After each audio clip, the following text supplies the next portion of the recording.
One likes the Colorado Rockies, the other likes the St. Louis Cardinals. You're listening to the Bearded Theologians Beardcast, hosted by Zach Bechtold and Matt Franks. If you'd like to find out more about the Bearded Theologians, you can go online at beardedtheologians.com.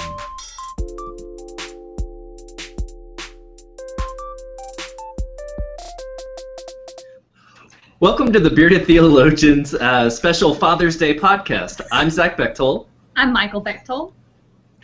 And I'm Matt Franks. And I'm Ashley Franks.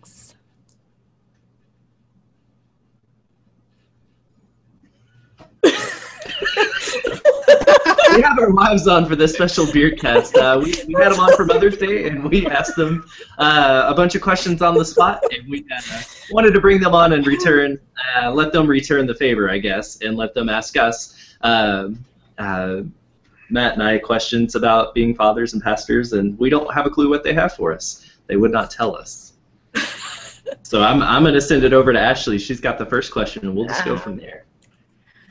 All right, my question is, what advice do you have to those in ministry that are trying to balance having a family life and working in ministry, since ministry is not a typical 8-to-5 type job? That's a good question. Matt, do you want to start? You want me to start? We didn't talk through this. I think about that question. I think it's different per appointment. While you would love to be able to set like an 8-to-5 time in an appointment, some appointments aren't necessarily that way. I know when we first started out in our first appointment, I kind of just came and went as I did, and I had a home office, and I mean it was a totally different experience. And then when I got to McFarland, I had an 8-to-5 office hours, and then there was evenings, like Tuesdays. I think it's Tuesdays and Thursdays. I was out with college students or food pantry stuff, and then here it's been a little bit more defined. I've had some. I mean, I have set office hours, and I've been really trying to be good about keeping a solid schedule. And then when I come home, trying to relax, to kind of decompress myself, but then also spend time with my girls and my wife. And some days I'm great at it, and then some days not so great. And so it's a huge struggle. I think it's a struggle for all clergy, whether they're single or married, to really decompress, but then also keep either a social life or keep family times together. Yeah, that's it's not normal. We've been in youth ministry and campus ministry and in a ministry in the church in several different places, and the hours they haven't been the same over the last 13 years. It's been crazy. With youth ministry, you could expect to be gone Wednesdays and Sunday nights, and then a bunch during the summer and some weekends. But it certainly wasn't 8-to-5. The Wesley Foundation was even worse, because college students are night owls, and so keeping some schedule where I was home and everybody was awake was tough, and then keeping days where students were gone and I could be home and be with the family. And then here, in traveling into a new appointment where we're going to have 2 campuses, it's going to be an interesting balance, trying to figure that out on top of starting seminary and everything else. No, it's definitely hard. And I think the thing that I hope that churches and our members remember is that we do have things going on at home. We do have families, and it seems like clergy are on call 24 hours, 7 days a week, for anything that the church has going on, and that's a tough balance to have. And to find some clear boundaries and things like that are good, and so that's something we're going to be very aware of moving into the new appointment. And I think that's the key. It's setting down, kind of at least setting the boundaries with your congregation. I know one of the struggles I've had, even though I've kind of said, hey, I'm going to be home during this time, having people let me know, hey, so-and-so just went to the emergency room. Sometimes I don't find out until it's like, too late, meaning that they're already home and actually they're already back at church on Sunday, and be like, hey, did you know I went to the emergency room the other day? And it's like, no, I didn't. Or those times where people will have surgery and they don't want to bother you because they know that, like, oh, well, we want you to spend time with your family. Like, well, you're important too, and it's a rough balance.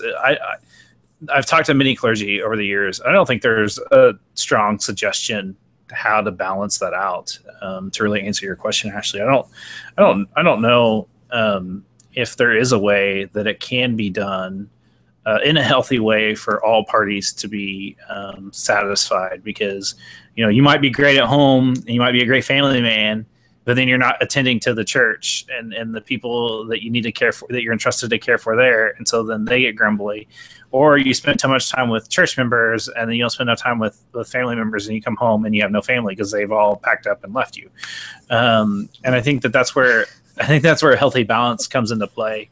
I know when we were going through the issues with my mother, the church was very supportive and understood that there's just going to be days where I'm not going to be there. I'm going to be in Kansas, and they were real big.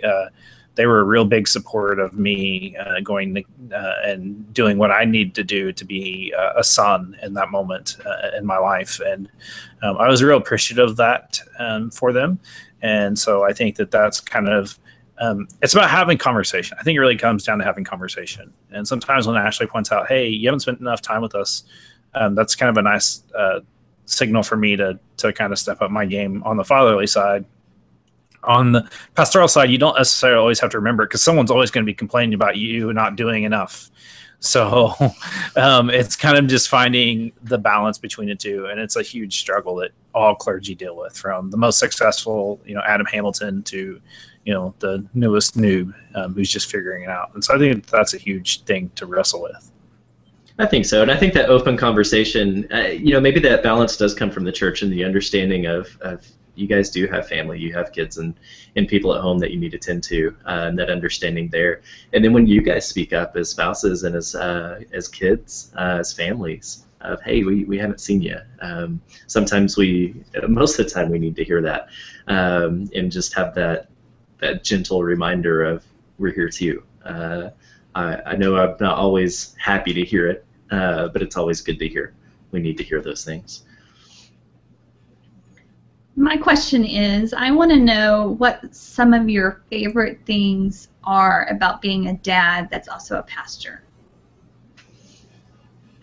Probably one of my favorite things that I've got to experience and be a part of here in our current appointment in Hobbs is having Zoe come up and do the Lord's Prayer during the pastoral prayer time in the service, getting to lead that in front of the church. That's been a really proud pastor dad moment that she's got up there from the pulpit and led those on several occasions in the last year. That's been a lot of fun to see that, and see her grow, and her comfort in being front of the church and just being herself. Just a real quick one. I think for me, it's been, I think it was like the second or first Sunday that we were here, and both Laura and Emily were acolytes. Mm-hmm. Watching them be acolytes has been just so powerful for me, because it's like, wow, they're doing this, and they're old enough to play with the fire. At first, the first time Emily did it, I was a little bit nervous because it was Emily playing with fire, and I just didn't know how that would go. But I think the other thing too, and this has been more of a recent thing, is that Emily's Sunday school teacher is deathly afraid of having Emily in her class, because she's afraid of the theological questions that Emily's going to bring to the table. And when I hear those things, and when I see that they're getting it, the girls have been sitting in worship this summer so far, and actually even at Advent, Emily came in a couple times, and there was one sermon that I preached, and I talked about how that there wasn't really three kings in the We Three Kings song. She did not like that. And she was very distraught. She fought him on that one, and was very adamant, no, there are three. This song, and sang the song. And she came to me like I would hope that my congregants would, or anybody else would in that conversation. And we had a good conversation about it, and I don't think we settled on the issue, but she felt happy after we finished. And I think that's the thing, is kind of just watching out for those moments.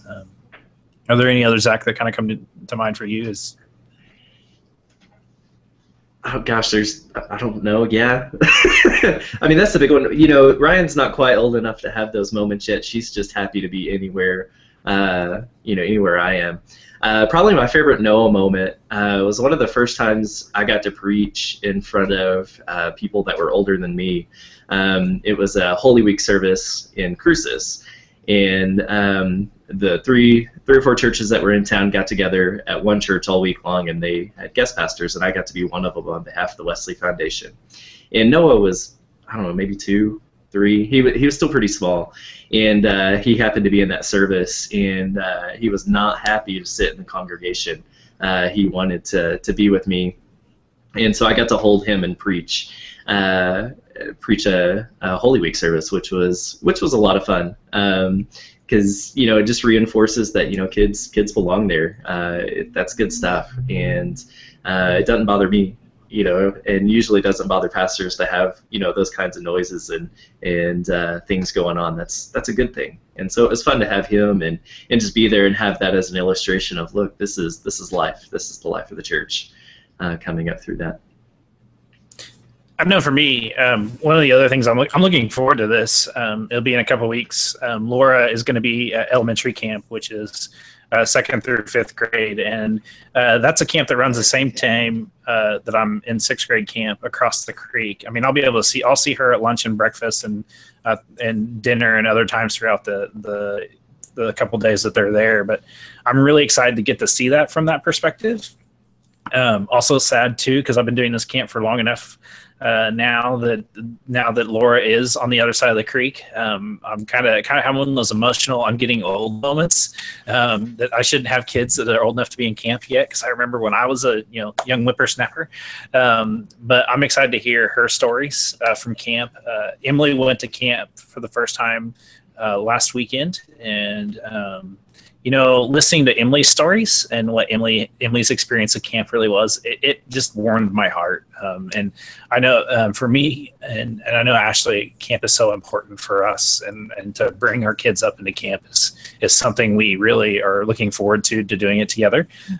Ashley's kind of made the statement that once they get to 6th grade and up, they're mine. And I've told her that from 1st grade to 6th grade, they're her. First grade to 5th grade, they're hers. And we work really well with that. And so I'm really excited too to have Ashley be on the other side of the creek too, because she'll get to see what I get to do that I've been doing now for over 7 years. And this 6th grade camp has really been special to me, and so I'm really kind of excited that they're going to finally get to experience that in a special way.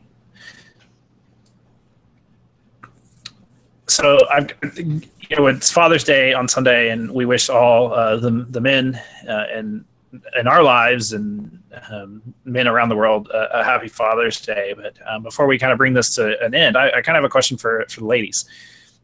If there was one word of advice you could give to spouses to help support your husbands, what would that piece of advice be?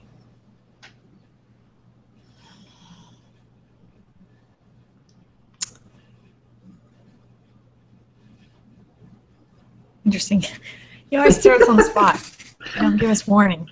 I probably would say, just like with any marriage, communication is always important. And then to be a support to your spouse, you need to be communicating with them.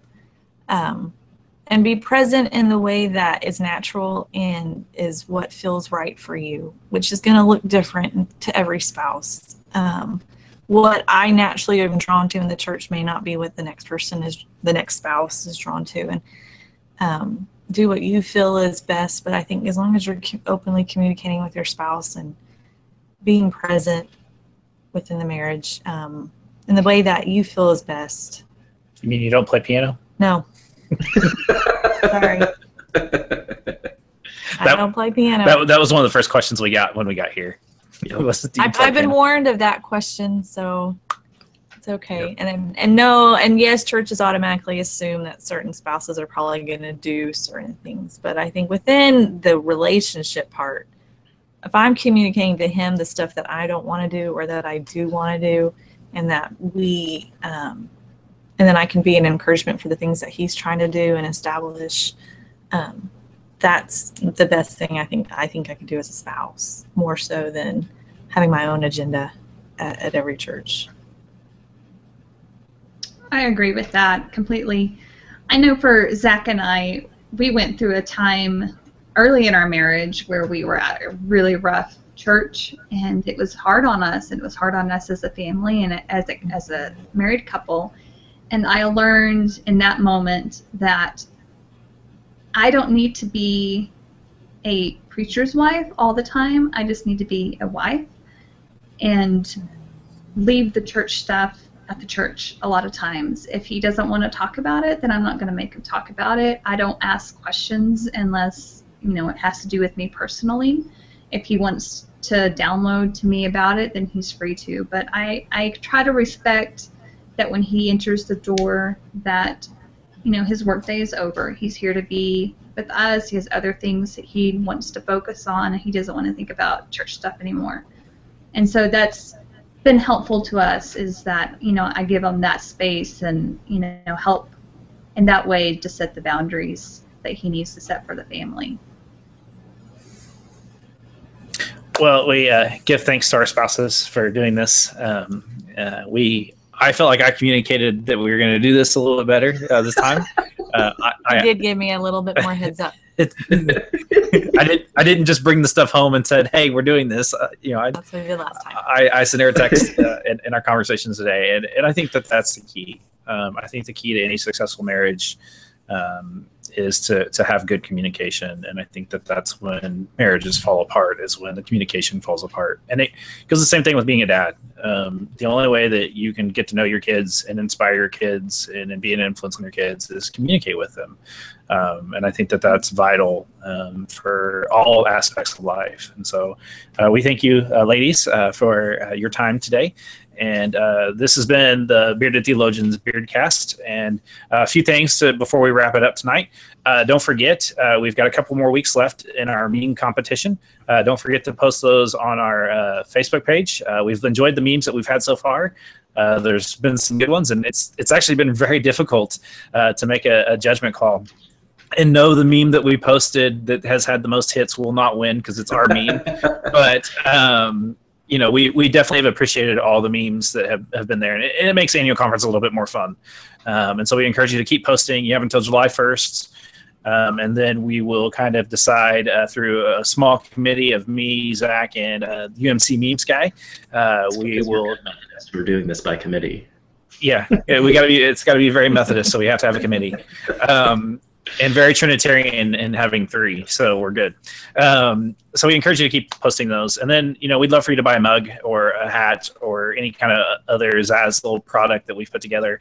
We do that because it's a little bit fun. It's a lot of fun to have a Bearded Theologians podcast mug or something to share with the world, because like we said when we first started this, our goal is to help bring light into the world and to have a place where we can have some good conversation where something good can come out of this and not have a place of negativity. And I think that's vital to what we do here as Bearded Theologians. So we thank you for your time, and we hope you keep listening to us.